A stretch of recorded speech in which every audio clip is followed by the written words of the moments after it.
अस्सलाम वालेकुम दोस्तों, मेरा नाम है अली उमर, हमेशा की तरह मौजूद है दाऊद और आप देख रहे हैं जी इस वक्त क्रिकेट लवर अली शो। क्योंकि इससे देखना तो दोस्तों हम लोग से बात करने जा रहे हैं, बात करेंगे जी आज आपके साथ टॉप क्रिकेट न्यूज का सेगमेंट आपसे शेयर करेंगे। नंबर 9 पे आप लोग से बात करने जा रहे हैं, जो हमारे पास अपडेट आ रही है वो अपडेट आ रही है जी प्लेइंग 11 को लेकर। Pakistan versus England must win game जो है वो कल होने जा रहा है। क्या होगी पाकिस्तान की प्लेइंग 11? क्योंकि पाकिस्तान ने आज जो है अपना पहला ट्रेनिंग सेशन जो है वो पाले केले में जो है वो कंप्लीट किया।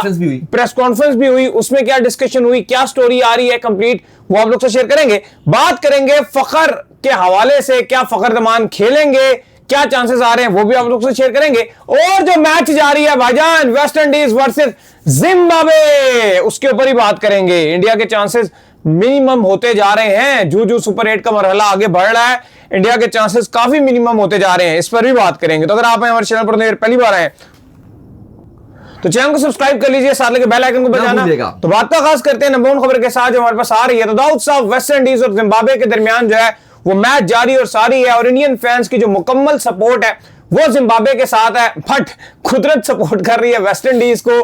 क्या वेस्ट इंडीज ने आज बैटिंग की है, उफ़ल्लाह, ताबड़तोड़ जो है वो जिम्बाब्वे के ऊपर हमले किए हैं, और एक इनिंग में ऐसा लग रहा है कि मैच को टोटली उठाकर जो है वन साइड कर दिया है। हिट मारे ने जितने बुरे तरीके से मारा है और जिस तरह जिम्बाब्वे ने उसके 2-2 कैच गिराए हैं, मुझे लगता है जिम्बाब्वे से ज्यादा इंडियन फैंस उसको आगे गालियां देंगे जिसने कैच छोड़े। देखिए 9 रन पे कैच छूट गया था हिटमायर का, और बहुत आसान कैच था, और उसके बाद हिटमायर ने ऐसे वानखेड़े स्टेडियम में छक्के मारे कि ना सिर्फ जिम्बाब्वे के आंखों कानों से धुएं निकाले, बल्कि इंडिया को भी एक छक्का दिल पर जाकर लग रहा था, और वेस्ट इंडीज ने जैन टोटल बोर्ड पे लगा दिया।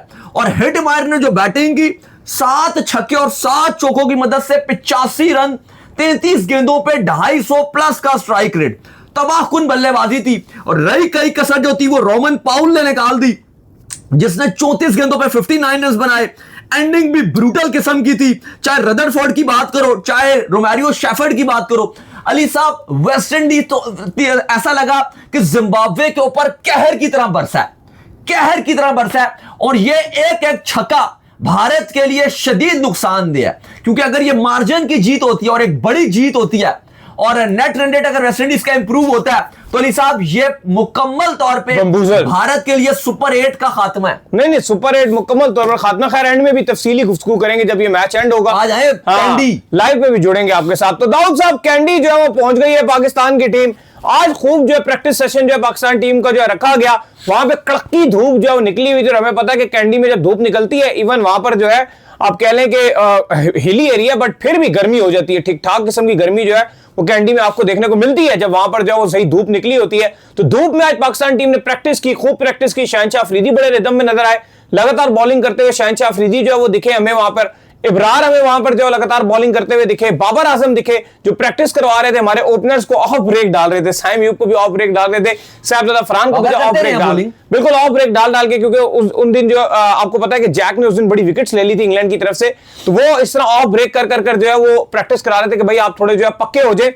तो क्या लग रहा है कल क्या प्लेइंग 11 होने जा रही है? क्या फाइनल पाकिस्तान टीम की प्लानिंग लग रही है कि पाकिस्तान किस प्लान के साथ उतरेगा? क्या इब्रार को पाकिस्तान इंटर करेगा, या पाकिस्तान ओनली वो फखर जमान वाला जो फार्मूला है उसके साथ ही चलेगा? क्योंकि मुझे तो शहनशाह अफरीदी भी आते हुए दिख रहे हैं। देखिए आज जो पाकिस्तान की हमने प्रैक्टिस की, अभी प्रेस कॉन्फ्रेंस पे आगे जाके चले बात कर लेते हैं।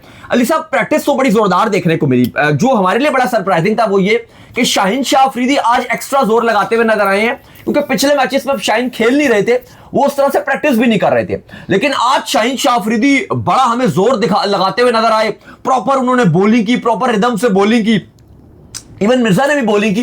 नसीम शाह उस तरह से नजर नहीं आए, यानी कि नसीम शाह थोड़ा बैक पे थे, और हमें पता भी नसीम शाह तो वैसे भी खेल नहीं रहे, क्योंकि मुकाबला फास्ट बॉलिंग में अगर आपने एक ही खिलाना है, ये भी हमें पता है, या तो आप शाहीन को खिलाओगे या सलमान मिर्जा को, या तो आप सलमान मिर्जा को खिलाओगे। लेकिन जिस तरह से हमने देखा कि शाहीन बड़ी प्रैक्टिस करते हुए नजर आए, ऐसा नहीं कि मिर्जा ने प्रैक्टिस की, उन्होंने भी प्रॉपर प्रैक्टिस की। लेकिन अभी आगे जाके बात करते हैं कि किसको चांस मिल सकता है। इब्रार ने भी प्रैक्टिस की, उस्मान तारिक ने पूरे रिदम के साथ गेंदबाजी की, प्रॉपर जिस तरह वो पॉज लेके बॉलिंग करते हैं।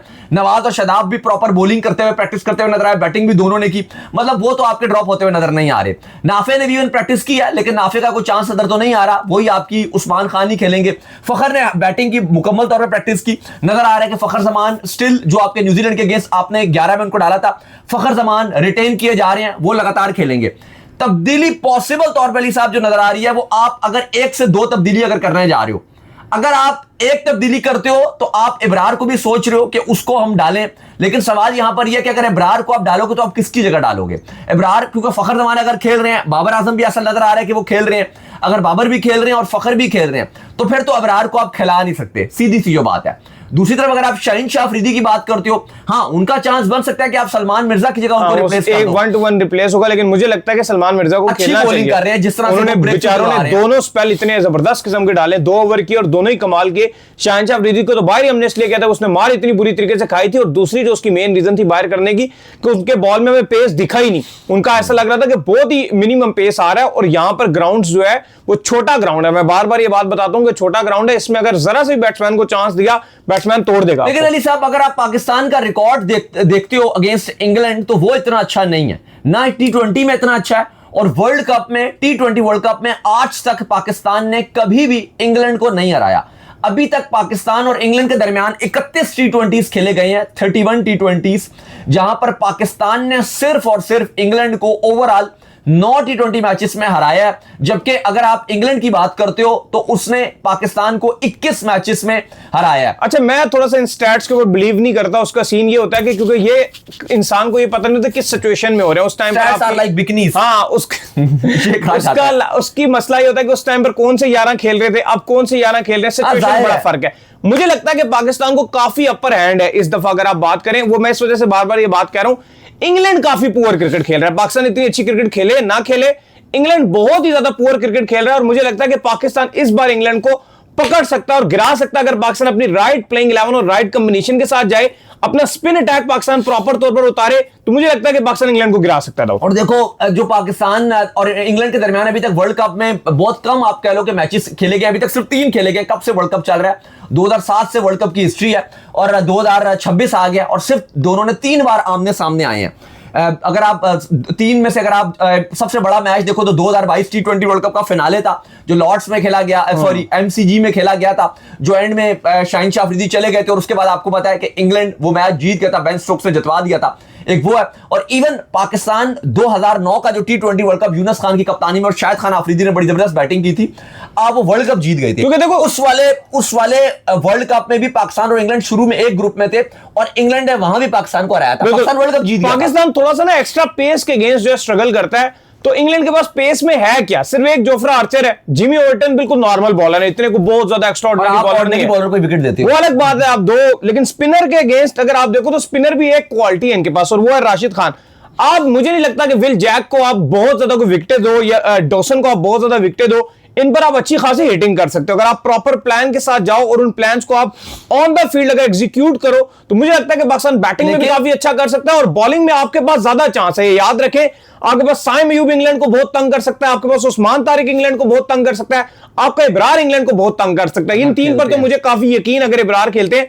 बाकी शदाब को मुझे कोई भरोसा नहीं है, नवाज भी शायद बेहतर बॉलिंग करते। देखिए, लेकिन अगर आपको ये नहीं भूलना चाहिए कि श्रीलंका के जितने भी वेन्यूज है, सबसे ज्यादा फ्लैटर विकेट जो है वो आपको पालेकेले वाला जो वेन्यू है कैंडी का, यहां पर आपको सबसे फ्लैटेस्ट विकेट मिलती है। और करंटली इंग्लैंड ने यहां पर 3-0 से जो है श्रीलंका को भी हराया था, इसी वेन्यू के ऊपर। अभी वर्ल्ड कप से पहले सीरीज हुई थी T20 की, जहां पर उन्होंने 3-0 भी किया, और वर्ल्ड कप के अंदर भी उन्होंने स्ट्रेट फॉरवर्ड जो है शिकस्त दी। उनकी तैयारी पूरी है। हाँ, और उनको पता है बताऊं, अगर फ्लैटर कंडीशन है ना, तो वो आपसे ज्यादा जो सूट करेंगी वो इंग्लैंड को करेंगे। लेकिन साउथ सब सारे कह रहे हैं फ्लैटर कंडीशन, होती भी फ्लैटर कंडीशन, लेकिन उस दिन फ्लैटर कंडीशन नहीं थी। श्रीलंका और जब मैच खेला गया था वो बड़ी डिफरेंट कंडीशन, कॉन्फ्रेंस में भी यही कहा गया था, बॉल बड़ा वहां पे ग्रिप हो रहा था। जब फरहान प्रेस कॉन्फ्रेंस में आए थे तो भी उनसे पूछा गया, तो वो यही बात कर रहे थे कि मैं तो कभी खेला नहीं हूं कैंडी में, लेकिन जितने प्लेयर्स खेले हैं, पाकिस्तान के बहुत सारे खिलाड़ी खेले हैं, बाबर वगैरह, उनसे पूछा था तो वो यही बात कर रहे थे कि फ्लैटर कंडीशन होती है। लेकिन वो यही बात कर रहे थे कि जो पिछला जो मैच हुआ कल वाला, उसमें जो हमने चीजें देखी थी वो बड़ी मुख्तलिफ थी, क्योंकि वहां पे थोड़ा स्लो विकेट था। लेकिन अगर आप कंपैरिजन देखो जो श्रीलंका के वेन्यूज हैं, चाहे आप कोलंबो की बात करते हो, चाहे आप हम्मन टूटा की बात करते हो, चाहे आप गॉल की बात करते हो, ये जितने भी वेन्यूज है अली साहब, अगर आप एज कंपैरिजन देखो तो सबसे ज्यादा जो रन बनते हैं, इवन हमने लंका प्रीमियर लीग में भी देखे हैं, श्रीलंका की जो लंका प्रीमियर लीग होती है उसमें भी जो सबसे ज्यादा रन बनते हैं वो कैंडी के ग्राउंड पे बनते हैं, क्योंकि एक तो ग्राउंड छोटा है, फिर प्लस यहाँ पे कंडीशन थोड़ी फ्लैटर रहती हैं, बैटिंग फ्रेंडली कंडीशन रहती हैं, और जो स्ट्रोक मेकिंग प्लेयर होते हैं लाइक साइफजदा फरहान हो गए, साइम अयूब हो गए, इनके लिए कंडीशन बहुत अच्छी है अगर ये अच्छी हाइटिंग के लिए जाते हैं। पाकिस्तान हो गए, पाकिस्तान अगर 2 बंदे इनके पहले पकड़ लेता है ना, जिसमें एक सॉल्ट है और एक बटलर है, जो कि दोनों ही ओपनर आते हैं, तो पाकिस्तान के लिए चीजें बहुत आसान हो जाएंगी। नहीं, एक्चुअली इंग्लैंड के पास ये दोनों बहुत डेंजरस है। अगर आप इन दोनों को पकड़ते हो, नीचे आने वाले बैटिंग इतनी नहीं है, नीचे आने वाले इनएक्सपीरियंस है, विकेट एकदम थ्रो करते हैं वो। लेकिन अली साहब मुझे ऐसा फील आ रहा है, चले पहले प्रेस कॉन्फ्रेंस से बात करते हैं, फिर प्लेइंग 11 के हवाले से बात करते हैं कि पाकिस्तान की फाइनल प्लेइंग 11 कल की क्या होगी।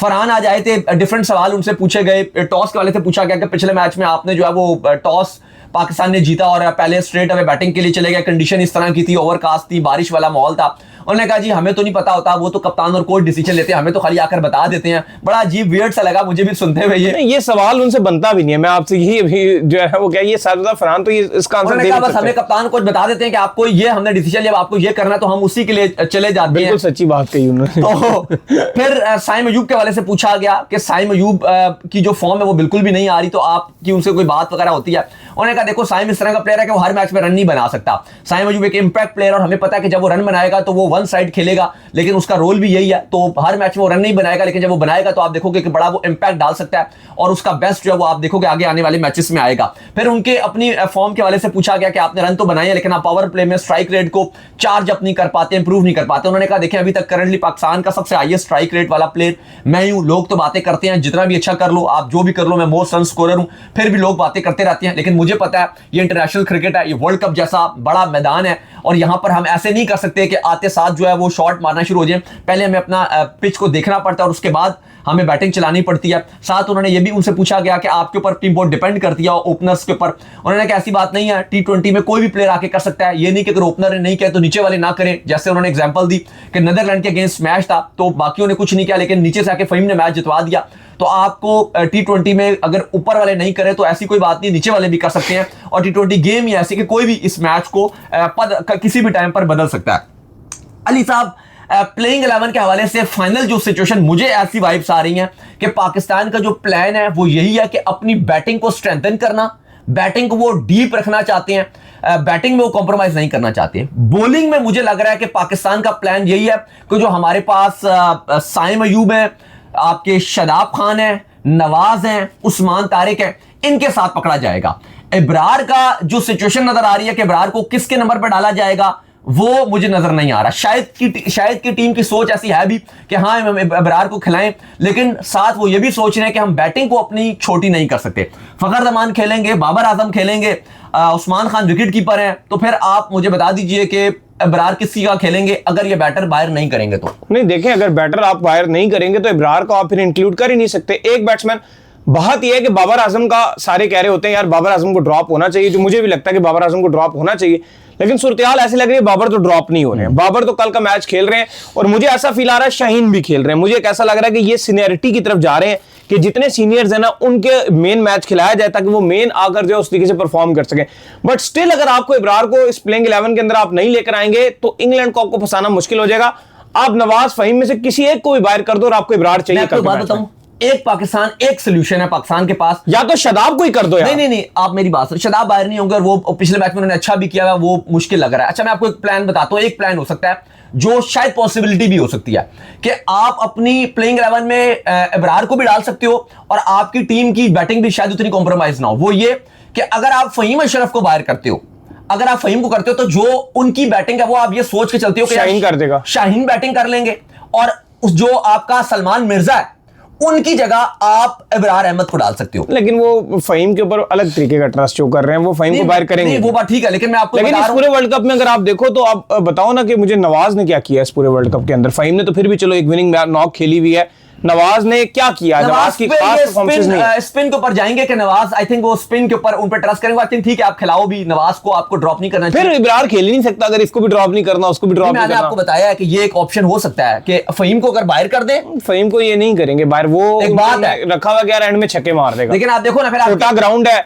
छोटे ग्राउंड में फहीम जैसे जो प्लेयर है वो बड़ा काम कर जाते हैं बैटिंग में। वो बात ठीक है, लेकिन फिर अगर आप वो अपना इब्रार को भी डालना चाह रहे हो और शाहीन को भी डालना चाह रहे हो तो इस तरह आपका कंप्लीट, अब क्योंकि मिर्जा उतनी अच्छी बैटिंग नहीं करते, शाहीन थोड़ी बहुत आप उनको ऑलराउंडर की कैटेगरी में डाल देते हो, तो वो इस तरह से प्लेइंग 11 बन सकती है कि ओपनिंग फरहान और साइम आगे, 3 पे आपके आगा आगे, 4 पे आपके बाबर आगे, 5 पे आपके फखर आगे, 6 पे आपके शादाब या वो 7 पे उस्मान खान आ गए। नहीं तो फखर कहाँ आगे, बाबर नहीं है फिर? बाबर फखर दोनों आगे ना, सब आगे। अब सुने ना, फिर इस वही तो आगे दोनों एडजस्ट हो गए ना।